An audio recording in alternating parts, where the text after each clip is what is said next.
Hi, my name is Linda Erlenhov. I'm a PhD student at Chalmers University of Technology and the University of Gothenburg in Gothenburg, Sweden. I'm here today to talk about a study that I did together with Francisco Martin and Samet. It's called Challenges and Guidelines on Designing Test Cases for Test Bots. So why did we do this study? Well, there's an increased presence of bots in software engineering, particularly bots that support software developers in development-related tasks. So last year at this workshop, I presented a taxonomy where we talked about this as DEVBOTs. And DevBots are a subset of software bots. They're not necessarily chatbots, and they're assisting software developers in development-related tasks such as coding, testing, etc.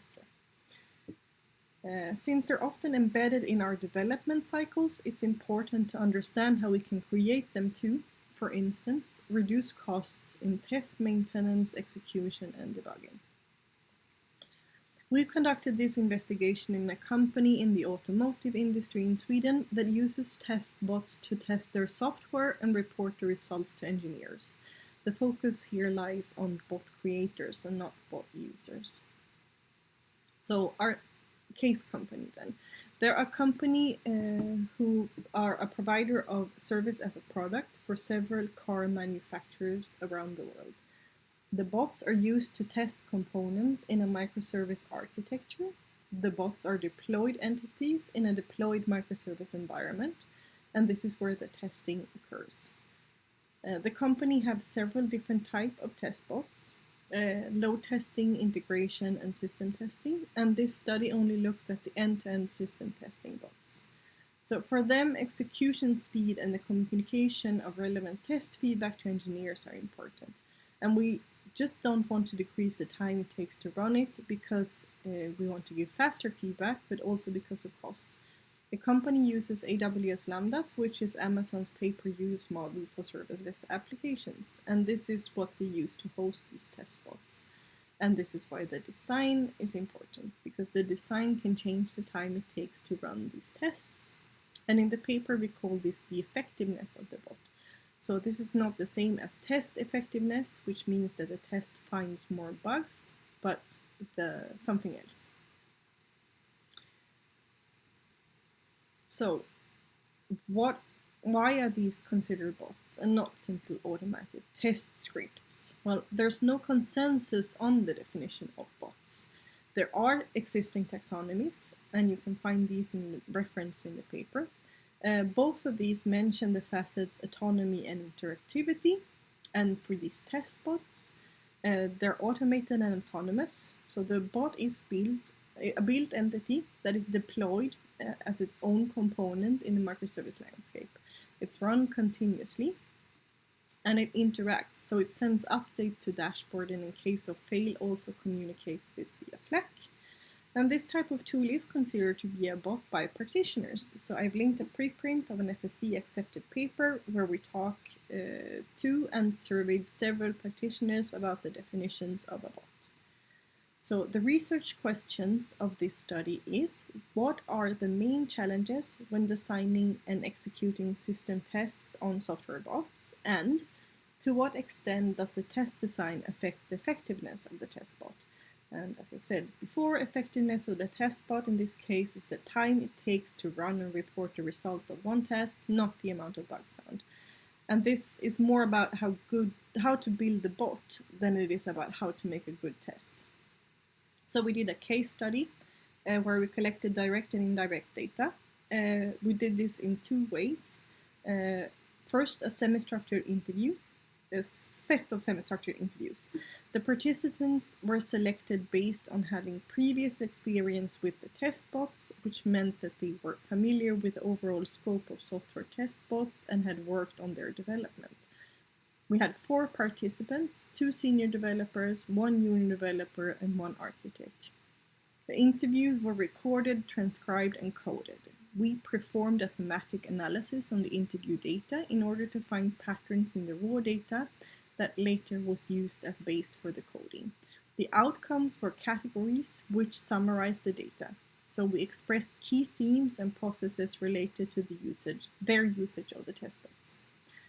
Our findings were later presented to the participants of the interviews to clarify and validate our understanding of their process. We then did a qualitative assessment of artifacts related to the bots. So analyze data from software artifacts. These artifacts were testbot code, test case code, and requirements for the system under test. And we did this in order to investigate the design of the testbot and their test cases. So the result then. We have three major themes: challenges, where we identified problems; test design, which are things independent to language and implementation; and frameworks, which are things related to the implementation. So then we have important sub-themes here. If we go back to our research question, the first one was, what are the main challenges when designing and executing system tests on software bots? So when we look at the themes related to research question 1, the answer looks like regular test-related problems. What then changes this is when we look at how these problems affect the implementation specific to bot characteristics, namely autonomy and interactivity. So the first thing related to this is autonomy. This made the modularity important. Test cases that they execute will be smaller blocks and independent, so that the bot doesn't need to sync with one another on test dependencies. The second one is interactivity, and it's related to the reporting. How it reports the finding is important. So where does it go, and what is a good way of doing it so that we don't, for example, spam the chat? Then we have research question 2. To what extent does the test design affect the effectiveness of the bot? So different design choices affect the effectiveness. The one that had the greatest impact on time was using asynchronous programming. Particularly, this benefits the bot since it enables a parallel and faster execution of tests and diligence when designing context-aware and independent test cases. So it both increases the effectiveness and the autonomy of the bot.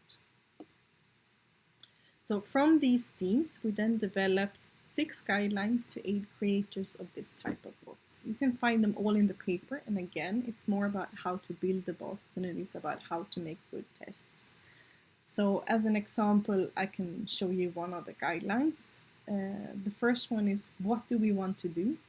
So we want to use asynchronous programming methods to invoke system endpoints. And why should we do this? Well, according to the data analyzed, asynchronous programming methods allow the test to continue testing independent functions simultaneously and can thus reduce execution time. And how is this done? Well, as an example, with the Java framework Completable Future, tests can be executed with the method supply_async. In this case, the framework will run the test asynchronously and return the results from the test without blocking the execution of other tests. So conclusions.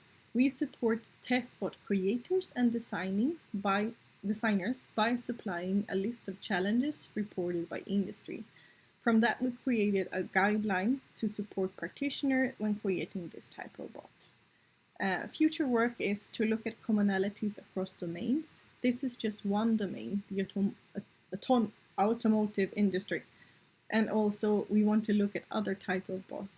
Both investigate different types of test bots, like I mentioned, the company has load and integration test bots, but also to look at totally different software development bots like deploy bots, etc. That's all. Thank you for your time.